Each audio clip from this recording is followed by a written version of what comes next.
A great prophet has arisen in our midst, and God has visited his people. I will walk with blameless heart. Blessed Tuesday, everyone. We praise and thank you, dear God, for another day of life. We praise and thank you for the gift of love, the gift of family, of community, the gift of belongingness, and the gift of today. Dear God, we are grateful for the readings and the readings for this day. You remind us that in leading the church or in leading any organization, we are given authority and we are expected to lead with authority and dignity. Napakaganda ng sinabi ni Father. Ito yung nasusulat sa first reading, yung tungkol sa leader, yung pamumuno ng simbahan, na yung paglilingkod, na hindi basta-basta lang. Dapat isa lang ang asawa. Dapat decent. Dapat hospitable. Able to teach, etc. etc. Napakadami. Ang pinakamagandang reminder doon is yung pagka namumuno ka or nagsiserve ka sa simbahan, yan ang niremind kanina ni Father, hindi ka nagsiserve ng basta-basta. Mabuti pa nga daw ang iglesia, ang haba ng damit nila, nakabistida ang mga kababaihan at mga kalalakihan ay naka-pantalon, di ba? Naka-properly attired. Tayo ba sa Katoliko, sa simbahang Kristiyano, paano ba tayo? All the more yung nagsiserve. Sana naman tumimo sa puso natin na kinakailangan nating sumunod dahil yon ang nasusulat. Napakaganda rin ng ebanghelyo. Kanina narinig ko ay, di ba, si Jesus journeyed to a city called Nain. So nag-journey siya.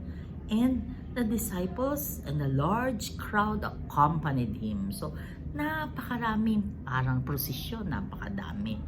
Happy to dahil pumunta sila doon sa isang lugar na yon. Happy sila, ganyan. Pero ano pang isang nasusulat? Pero may nasalubong sila, di ba, may patay na marami rin sila. So yung isang large crowd din, when a large crowd from the city was with her. So merong patay, may nanay siya, na solong anak ito, tapos widow na yung nanay, a large crowd na patay naman. So kung papansinin ninyo, meron isang crowd na para sa buhay, isang crowd para sa patay. Dalawang crowd ang sinabi doon sa ebanghelyo. Si Jesus, nakita niya yung nanay na umiiyak. Hindi naman nanghingi ng tulong yung nanay, pero naawa. He was moved with pity for her. Naawa siya doon sa nanay na magiging mag-isa na lamang. Napakagandang pagnilayan. Naawa siya doon sa magiging mag-isa na lamang kasi namatay na ang kanyang anak na nag-iisa rin lang. Anong ginawa ni Jesus? Pinatayo niya yung patay. Nabuhay, di ba? Kasi naawa nga si Jesus. Napakagandang pagnilayan nito. Bakit? Kasi si Jesus, kusang loob siya. He was mindful. Hindi siya manhid sa pangangailangan ng nanay. Kaya ginawa niya even before hilingin ng nanay. Actually, wala namang plano yung nanay na hilingin yun, di ba? She was just crying. But the Lord was merciful. Naawa siya. And so, binuhay niya yung anak ng babae.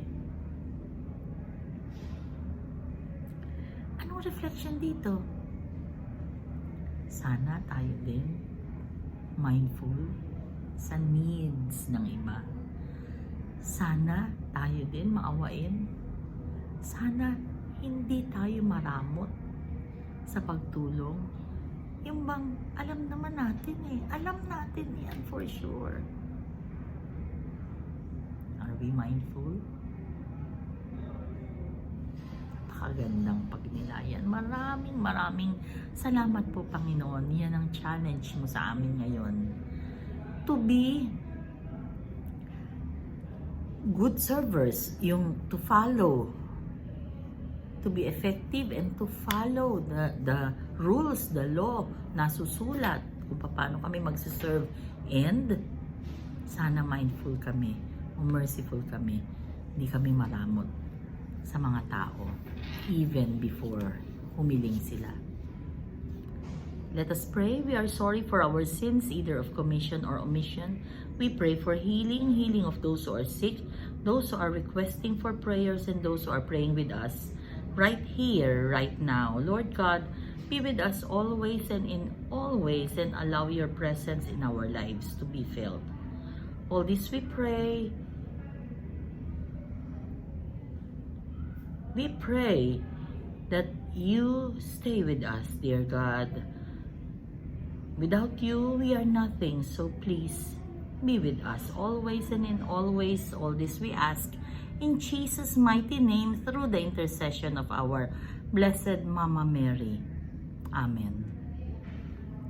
Blessed Tuesday once again. God bless us all.